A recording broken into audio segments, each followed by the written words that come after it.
Hello বন্ধুরা, সবাই কেমন আছো? খামারি বাংলা ইউটিউব চ্যানেলের পক্ষ থেকে জানাই আন্তরিক শুভেচ্ছা ও অভিনন্দন। তো বরাবরের মতো আবারও চলে আসলাম আপনাদের মাঝে।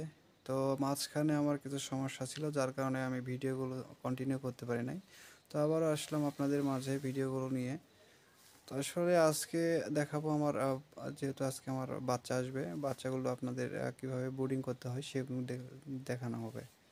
তো দেখুন, যেহেতু অনেক শীত সেহেতু আমার বোর্ডিংটি দেখেন, যে খামার আছে, খামারের যে বোর্ডিং অবস্থা সেটি চতুর্দিক থেকে দেখেন, বা যে বস্তা যে আছে বস্তার যে বস্তাগুলো দিয়ে আমি খামারের চতুর্দিকটা ঘিরে নিয়েছি, যে যতটুকু জায়গার প্রয়োজন আর কি বোর্ডিং করার জন্য ততটুকু আমি ঘিরে নিয়েছি দেখেন, যাতে বাইরের যে ঠান্ডা বাতাস সেটি বাচ্চার গায়ে না লাগে। এবং তখন চতুর্দিকে এরকম ঘরের মতো করে নিয়েছি।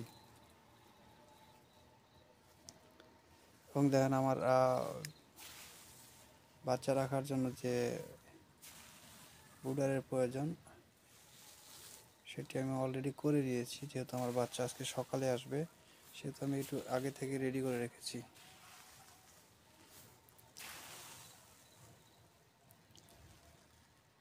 আর এই যে বন্ধুরা দেখেন, আমি এখানে মেঝেতে তুষ ইউজ করেছি। অনেকে কাঠের গুঁড়া ইউজ করে থাকে, যার কাছে যেটা ভালো মনে হয়। তবে আমার কাছে মনে হয় যে তুষটা অনেক ভালো, কারণ কাঠের গুঁড়ার আপনার ছোট বাচ্চার চোখে গেলে সেক্ষেত্রে বাচ্চা নষ্ট হওয়ার একটা অপশন থাকে। আর যেহেতু তুষ সেহেতু কোনো সমস্যা হবে না।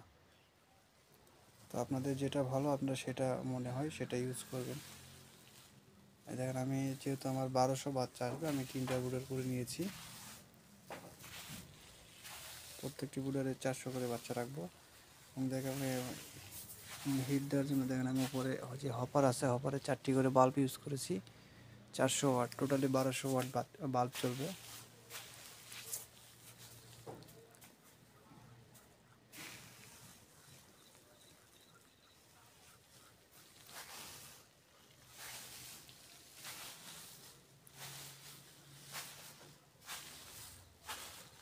আর বন্ধুরা, যাদের এই ভিডিওগুলো ভালো লাগবে এবং আমাদের ভিডিও থেকে যে আপনাদের একটু হলেও উপকার হয়, অবশ্যই লাইক কমেন্ট শেয়ার করবেন।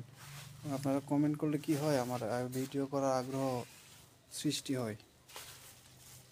আপনাদের কোনো কিছু যদি জানার থাকে সেহেতু অবশ্যই আপনারা কমেন্ট করে জিজ্ঞেস করতে পারবেন। আমি উত্তর দেওয়ার চেষ্টা করব, আমার যতটুকু জানা থাকবে আমি উত্তর দেওয়ার চেষ্টা করব। তো ভিডিওটি যদি ভালো লেগে থাকে অবশ্যই চ্যানেলটি সাবস্ক্রাইব করে রাখবেন। তো ধন্যবাদ সবাইকে, ভালো থাকবেন।